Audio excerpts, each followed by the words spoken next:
Physics foundation course के YouTube channel पे मैं राकेश रंजन आप लोगों का स्वागत करता हूं। आज की क्लास में हम लोग कवर करने वाले हैं क्लास 9 के टॉपिक वर्क एंड एनर्जी, जिसका हम लोगों ने एक क्लास अटेंड कर लिया था और उस क्लास में हम लोगों ने वर्क के बेसिक कांसेप्ट को बिल्डअप किया था, वर्क के इंट्रोडक्शन पार्ट को या वर्क डन के इंट्रोडक्शन पार्ट को कवर किया था। इसके अलावा यूनिट्स के बारे में हम लोगों ने देखा था। तो इसका और डिटेल अगर आप लोग पढ़ना चाहते हैं तो मेरे प्लेलिस्ट में इसका लेक्चर नंबर 1 है, वहां पे जाके आप लोग देख सकते हैं और उसका लिंक भी मैं अपना डिस्क्रिप्शन बॉक्स में डाल दूंगा। तो बच्चों, आज का जो टॉपिक है, आज हम लोग पढ़ेंगे types of work done. Again this is very important for the class 9 students. Okay, तो बच्चों हम लोगों ने देखा, थोड़ा सा ब्रीफ आइडिया लेता है लास्ट क्लास का, कि हम लोगों ने देखा था बच्चों कि वर्क डन किस पे डिपेंड करेगा। तो 3 फैक्टर के बारे में हम लोगों ने डिस्कस किया था कि force, there must be a force, अगर वर्क डन होगा फोर्स अप्लाइड होगा तो ही। डिस्प्लेसमेंट होना जरूरी है, अगर फोर्स अप्लाई कर रहे हैं तो उस ऑब्जेक्ट पे, जिस ऑब्जेक्ट पे मैं फोर्स अप्लाई कर रहा हूं तो उस ऑब्जेक्ट में डिस्प्लेसमेंट भी उसी डायरेक्शन में होना चाहिए जिस डायरेक्शन में मैंने फोर्स अप्लाई किया। इसके अलावा एक तीसरा फैक्टर डिपेंड करता है जिसके बारे में आप लोगों को ज्यादा डिटेल में अभी नहीं पढ़ना है, उसको आप लोग जब इसका एडवांस पढ़िएगा 11 क्लास में जाइएगा तो पढ़ेंगे। बट तब तक हम लोगों ने डिस्कस किया था कि अगर एक ऑब्जेक्ट है और इस ऑब्जेक्ट पे इस डायरेक्शन में फोर्स लग रहा है and due to this applied force there is a displacement in this direction, there is a displacement in this direction and the angle between the displacement and the force is theta, then the work done by this force is also depends on the theta, that means the angle between force and displacement। तो बच्चों हम लोगों ने देखा था कि daily life में जो हम लोग वर्क परफॉर्म करते हैं, जैसे हम बैठ के टीवी देख रहे हैं, टास्क परफॉर्म कर रहे हैं, कुछ ना कुछ काम कर रहे हैं, बट फिजिकल लैंग्वेज में हम उसे वर्क डन नहीं बोलते हैं। उस टाइप से अगर मान लीजिए आपकी मम्मी ने आपको कुछ लेने के लिए किसी शॉप स्टोर पे भेजा, वहां से आपने कोई सामान को परचेज करके लाया, बहुत खुश हो गया कि आज मम्मी मेरी बहुत खुश होगी, आज मेरे मम्मी का कुछ काम किया। बट बच्चों अगर फिजिक्स में बात करें, हम फिजिक्स के लैंग्वेज में बात करें, तो आपने कुछ भी वर्क नहीं किया, जीरो वर्क किया। तो ये सारे फैक्टर हम लोगों ने डिस्कस किया था। इसको आप लोग मेरा पहला लेक्चर सेट या पहला लेक्चर को देख सकते हैं, वहां से कांसेप्ट को बिल्डअप कर सकते हैं। आज का जो लेक्चर होगा टाइप्स ऑफ वर्क डन का। अगेन दिस लेक्चर जो होगा वो 20 मिनट्स के अप्रोक्सीमेट होगा, ज्यादा लंबा करने की कोशिश नहीं करेंगे। तो स्टार्ट करते हैं बच्चों वर्क डन। ओके, तो बच्चों वर्क डन को हम लोगों ने लास्ट क्लास में डिफाइन किया था कि वर्क डन क्या होता है, Fs cos of theta. Actually में वर्क डन क्या होता है, F dot S and this is the dot product, but हमें इसके बारे में नहीं पढ़ना था। ऑल्दो डॉट प्रोडक्ट का अपना बहुत ही मायने होता है, बट उस डॉट प्रोडक्ट के बारे में हमें अभी नहीं पढ़ना है, हमें नहीं जानना है। तो हम लोगों ने क्या लिया था कि सिंपल वर्क डन को हम लोगों ने डिफाइन किया था product of force and displacement. This is for the class 9 students only. But at the end of the lecture हम लोगों ने डिस्कस किया था कि एक्चुअल में वर्क डन क्या होता है, Fs cos थीटा। आप लोग इतना समझिए तब तक कि वर्क डन इक्वल टू क्या होता है, Fs cos theta, where F is the force, S is the displacement and theta is the angle between force and displacement। Okay, तो बच्चों हम लोग वर्क डन को 3 कैटेगरी में डिवाइड करेंगे, 3 टाइप्स के वर्क डन के बारे में पढ़ेंगे। Positive work done, negative work done और जीरो वर्क डन। कब पॉजिटिव वर्क डन होगा, कब नेगेटिव वर्क डन होगा, कब जीरो वर्क डन होगा, आज के इस क्लास में इस कॉन्सेप्ट को हम लोग क्लियर करेंगे। तो बच्चों स्टार्ट करते हैं। स्टार्ट करने से पहले मैं कुछ चीजें यहाँ पे लिख रहा हूं जिसको आप लोग नोट डाउन करिएगा। ऑल्दो आप लोग इसके बारे में अभी नहीं जान रहे हैं, क्लास 10 में जाएंगे तो जानेंगे, तब तक आप लोग इतना समझिए कि अगर थीटा, या ऐसे समझ लीजिए theta cos of theta, theta 0 degree होगा तो कॉस ऑफ 0 डिग्री का वैल्यू होता है 1। थीटा 180 डिग्री होगा तो कॉस ऑफ 180 डिग्री का वैल्यू होता है -1। थीटा 90 डिग्री होगा तो कॉस ऑफ 90 डिग्री का वैल्यू होता है 1। इसको आप लोग क्या कर लीजिएगा, नोट डाउन कर लीजिए अपने नोटबुक में, अभी हमारा ये काम आने वाला है, ठीक है। और 10th क्लास में जाएंगे आप लोग तो इसके बारे में पढ़ेंगे, थीटा के बारे में पढ़ेंगे, cos थीटा का वैल्यू क्या होता है, 0 डिग्री का कितना होता है, 90 डिग्री कितना होता है, 180 डिग्री कितना होता है, 45 डिग्री कितना होता है, 60 डिग्री कितना होता है, उसमें आप लोग और एंगल के बारे में पढ़ेंगे। फिलहाल हम लोग को इस तीन एंगल की जरूरत है, 0 डिग्री, 180 डिग्री और 90 डिग्री। तो cos 0 डिग्री का वैल्यू 1 होता है, cos 90 डिग्री का वैल्यू -1 होता है, और सॉरी cos 180 डिग्री का वैल्यू माइनस होता है -1, और cos 90 डिग्री का वैल्यू, सॉरी दोस्तों, I am sorry for this, this is human error, okay, ये ह्यूमन एरर था, मैंने रेक्टिफाई कर लिया। तो cos 90 डिग्री का वैल्यू 1 नहीं दोस्तों, cos 90 डिग्री का वैल्यू 0 होता है। तो इसको नोट डाउन कीजिए, मैं इसको इरेज करता हूं क्योंकि लिमिटेड स्पेस है, तो इस लिमिटेड स्पेस को हमें यूटिलाइज करना होता है, तो इसको मैं इरेज करता हूं, इसको आप लोग अपने नोटबुक में नोट डाउन करके रखिए, ओके। तो बच्चों वर्क डन को हम लोग 3 टाइप में क्लासिफाइड करेंगे। There are 3 types of work done we are going to study today. The first one is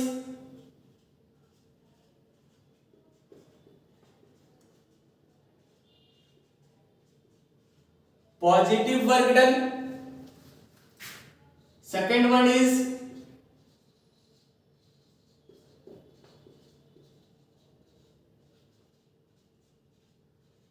negative work done, and third one is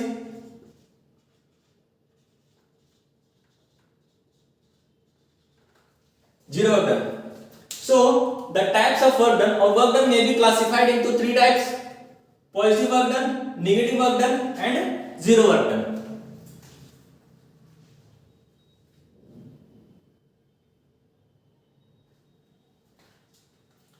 okay, तो कब पॉजिटिव वर्क डन होगा, कब negative work done होगा, इसका case को हम लोग देखेंगे।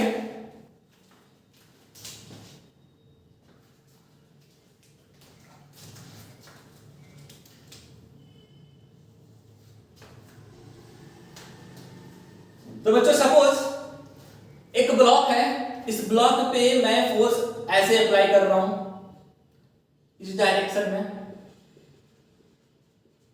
और इस अप्लाइड फोर्स के कारण अगर इसमें डिस्प्लेसमेंट भी इस डायरेक्शन में हो रहा है, मतलब कोई ब्लॉक है, उस ब्लॉक को मैं ऐसे पुश कर रहा हूं या पुल कर रहा हूं, और जिस डायरेक्शन में उसको मैं पुश या पुल कर रहा हूं उसी डायरेक्शन में अगर ऑब्जेक्ट का डिस्प्लेसमेंट हो रहा है, तो हमें पता है दोस्तों कि अगर दो क्वांटिटी सेमी डायरेक्शन में होता है तो दोनों के बीच में एंगल क्या होता है, 0 डिग्री। दैट मींस थीटा यहां पे क्या होगा, 0 डिग्री, थीटा होगा 0 degree, okay. So work done क्या हो जाएगा, तो W equal to Fs cos of theta, so Fs cos of 0 degree, that means Fs cos 0 degree का वैल्यू कितना होता है दोस्त, बच्चों मैंने लिखवाया था cos 0 डिग्री का वैल्यू 1 होता है, तो Fs into 1 that is W equal to Fs और F into S. So the work done is the multiplication of, or work done is the product of force and displacement when work done and the displacement are in the same direction. So this formula is valid or this formula is applicable when the work done and the displacement due when the force and the displacement due to that force are both in the same direction. Okay, तो अभी तक हम लोगों ने यही formula को पढ़ रहा था, दैट मींस हम लोग उसको पढ़ रहे थे अगर फोर्स हम इस डायरेक्शन में अप्लाई कर रहे हैं तो इस फोर्स के कारण उसमें डिस्प्लेसमेंट भी उसी डायरेक्शन में हो रहा था। तो बच्चों इसको नोट डाउन कीजिए और ये कीजिए स्टेटमेंट को। तो स्टेटमेंट क्या होगा दोस्त कि when the angle between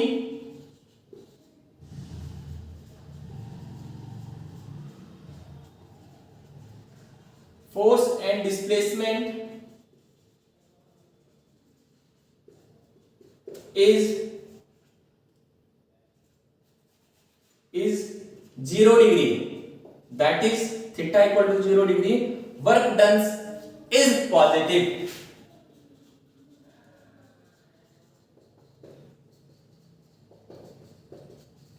positive work done. Clear? Now come to the next negative work done. Suppose बच्चों ये ब्लॉक है, इस ब्लॉक पे डिस्प्लेसमेंट, या मैं बोल रहा हूं कि इधर डिस्प्लेसमेंट हो रहा है।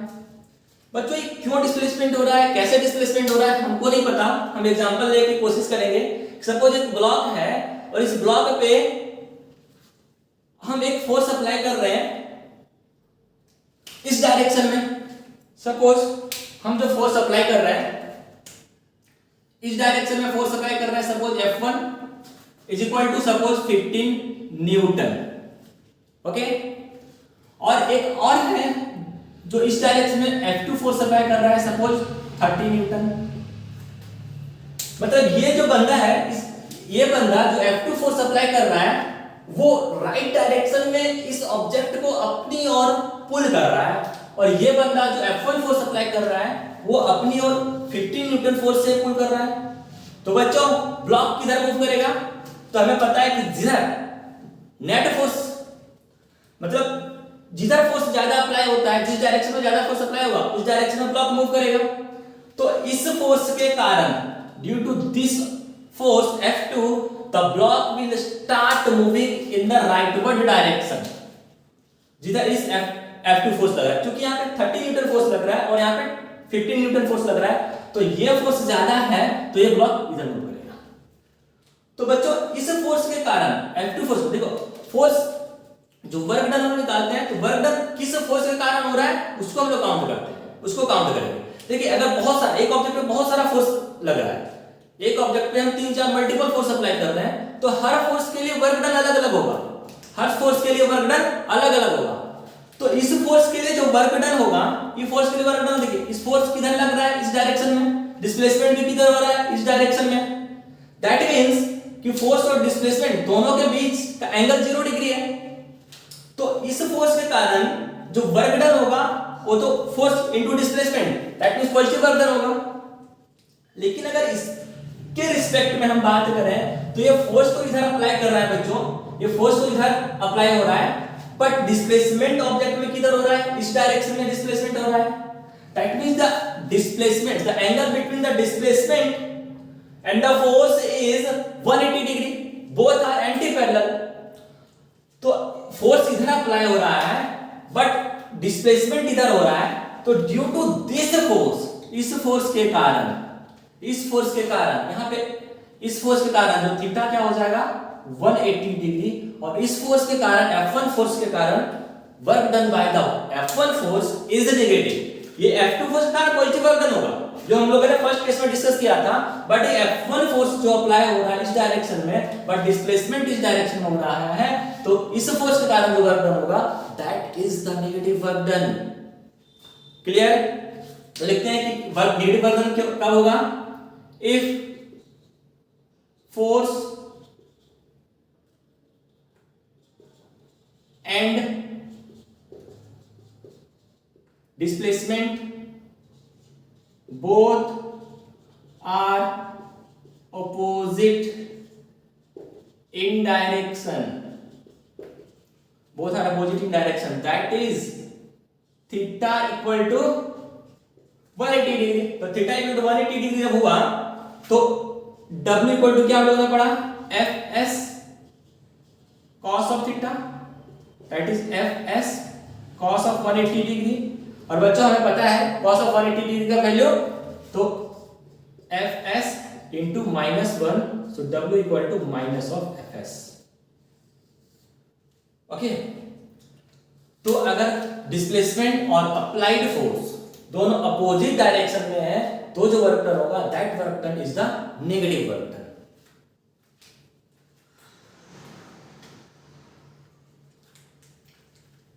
ओके, जैसे इसका एक और एग्जांपल हम दे सकते हैं कि बच्चों अगर कोई एक बॉल है, उस बॉल को मैं ऊपर अपर डायरेक्शन में ऐसे थ्रो कर रहा हूं, अपर डायरेक्शन में जैसे हम उसको थ्रो करूंगा तो ऑब्जेक्ट मूव करना स्टार्ट करेगा अपर डायरेक्शन में। बट हमें पता है बच्चों ये यूनिवर्सल फोर्स होता है ग्रेविटी, ग्रेविटेशनल फोर्स, वो हमेशा towards the centre of the earth लगेगा। Not downward. किधर लगता है ग्रेविटेशनल फोर्स? ग्रेविटी किधर लगता है? डाउनवर्ड डायरेक्शन नहीं, ग्रेविटी लगेगा हमेशा towards the centre of the अर्थ। तो वो बॉल ऊपर जा रहा है, जो हमने फोर्स अप्लाई किया उस अप्लाइड फोर्स के कारण बॉल ऊपर जा रहा है। तो मैंने जो फोर्स अप्लाई किया उस अप्लाइड फोर्स के कारण उस वर्क डन या उस बॉल पे जो वर्क डन होगा वो पॉजिटिव होगा, क्योंकि मैंने भी फोर्स अपर डायरेक्शन में अप्लाई किया और उसमें डिस्प्लेसमेंट भी अपर डायरेक्शन में हो रहा है, तो वर्क डन क्या हो जाएगा? पॉजिटिव। बट एक ग्रेविटी जो कि डाउनवर्ड डायरेक्शन में towards the centre of the अर्थ लग रहा है, वो ग्रेविटी क्या करेगा? बॉल को नीचे खींचना चाहेगा। That means gravity downward direction में लग रहा है बट डिस्प्लेसमेंट ऊपर में हो रहा है, तो work done due to this gravity और work done by the gravity is negative work done. Work done by the earth is positive. हमने थ्रो किया बॉल को तो ये पॉजिटिव वर्क डन हुआ, बट ग्रेविटी के कारण जो वर्क डन होगा, चूंकि डिस्प्लेसमेंट ऊपर हो रहा है और work done force gravity force नीचे लग रहा है, इसलिए जो वर्क डन होगा यहाँ पे नेगेटिव वर्क डन होगा। Got it? तो नेक्स्ट में चलते हैं दोस्तों, जीरो वर्क डन कब होगा? तो बच्चों जीरो वर्क डन कब होगा? सपोज कि एक ब्लॉक है, ये ब्लॉक में डिस्प्लेसमेंट इधर हो रहा है। ये डिस्प्लेसमेंट क्यों हो रहा है, क्या है हो रहा है हमको नहीं पता, किस फोर्स के कारण हो रहा है हमको नहीं पता, बट इस ब्लॉक में एक ग्रेविटी mg डाउनवर्ड डायरेक्शन में towards the centre of the earth लगेगा। That means the angle between force and displacement is 90 degree. Okay, इसका एक एग्जांपल लेंगे, एक दो एग्जांपल लेंगे और अच्छे से क्लियर होगा बच्चों। दैट मींस 90 डिग्री एंगल हुआ, तो जब डिस्प्लेसमेंट और फोर्स के बीच का डिस्प्लेसमेंट और force, suppose this is the force and this is the displacement, तो जब डिस्प्लेसमेंट और फोर्स के बीच में 90 डिग्री एंगल बनेगा तो वर्क डन कितना होगा? जीरो वर्क डन होगा। Okay, that means if the angle between force and displacement is 90 degree, that is theta equal to 90 degree। तो theta equal to 90 degree हुआ, तो W equal to क्या होता है दोस्तों? Fs cos of theta, that is Fs cos of 90 degree. और बच्चों में पता है कि cos 90 डिग्री का वैल्यू कितना होता है? 1, तो W इक्वल टू क्या हो जाएगा? सॉरी, cos 90 डिग्री वैल्यू कितना होता है? 0, तो समथिंग इनटू 0 0। ओके, तो ये तीन कंडीशन है। जब एंगल फोर्स और डिस्प्लेसमेंट के बीच में 0 डिग्री होगा तो पॉजिटिव वर्क डन, जब फोर्स और डिस्प्लेसमेंट के बीच में एंगल 180 डिग्री होगा तो नेगेटिव वर्क डन, और जब फोर्स और डिस्प्लेसमेंट के बीच में एंगल कितना होगा? 90 डिग्री होगा, तो जो वर्क डन होगा वो जीरो वर्क डन होगा। तो बच्चों इसका एग्जांपल देखते हैं हम लोग। इसको मैं इरेज करता हूं, आई होप लिख लिया होगा आप लोगों ने, नहीं लिखा होगा तो वीडियो को पॉज कीजिए और लिखिए।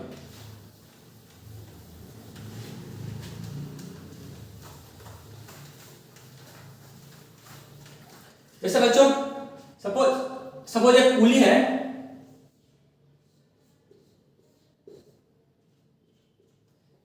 ये पुली अपने सर पे कोई सामान ले रहा है, बैगेज लेके ट्रेवल कर रहा है, तो इसका डिस्प्लेसमेंट किधर होगा? इस डायरेक्शन में, और एक ग्रेविटी mg, इस बैग का जो ग्रेविटी है वो डाउनवर्ड डायरेक्शन में लगेगा।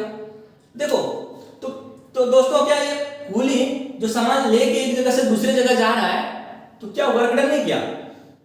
वर्क डन किया, वर्क डन उसने किया, बट इस केस में जो ग्रेविटी के द्वारा जो वर्क डन है वो यहां पे बोलेंगे work done due to this gravitational force या this gravity, sorry, work done this due to this gravity is 0, क्योंकि ग्रेविटी किधर है? नीचे डाउनवर्ड डायरेक्शन में लग रहा है, डिस्प्लेसमेंट किधर हो रहा है? इस डायरेक्शन में हो रहा है। आल्दो ये जो पुली है वर्क डन कर रहा है, सामान एक जगह से दूसरी जगह ले जा रहा है, बट इस फोर्स के कारण ड्यू टू दिस ग्रेविटी जो वर्क डन होगा वो 0 वर्क डन होगा। तो एक एग्जांपल हुआ, क्योंकि ग्रेविटी डाउनवर्ड डायरेक्शन में लगेगा और पुली कैसे जा रहा है? ऐसे करके जा रहा होता है, तो उसका मोशन किधर होगा? इस डायरेक्शन में डिस्प्लेसमेंट और डाउनवर्ड डायरेक्शन में ग्रेविटी लग रहा है, तो डिस्प्लेसमेंट इस डायरेक्शन में और ग्रेविटी इस डाउनवर्ड डायरेक्शन में, तो due to work done due to this gravity is 0। एक और एग्जांपल ले सकते हैं दोस्तों, बड़ा अच्छा एग्जांपल है।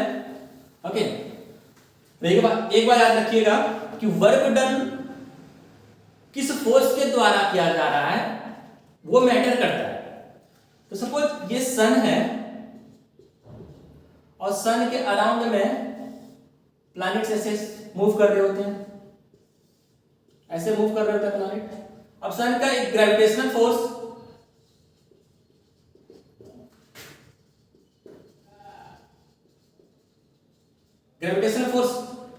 सन का ग्रेविटेशनल फोर्स उस प्लैनेट्स को अपनी ओर खींचना चाहेगा। ग्रेविटेशनल फोर्स पता है ना दोस्तों, पढ़े हैं ग्रेविटेशन क्लास में कि दो ऑब्जेक्ट के बीच में जो फोर्स लगता है उसके मास के कारण, that is called gravitational force. तो नाउ ये हो गया सन। अब देखिए ये प्लैनेट का डायरेक्शन किधर होगा, डिस्प्लेसमेंट इस डायरेक्शन में होगा, टेंजेंशियल, और ये फोर्स किधर लग रहा है, टुवर्ड्स द सन। यहां पे भी डायरेक्शन टेंजेंशियल, फोर्स इधर लग रहा है ग्रेविटेशनल फोर्स, यहां भी टेंजेंशियल, डिस्प्लेसमेंट टेंजेंशियल, और फोर्स लग रहा है इधर ग्रेविटेशनल फोर्स। यहां पे भी टेंजेंशियल होगा डिस्प्लेसमेंट, और फोर्स किधर लग रहा है ग्रेविटेशनल फोर्स।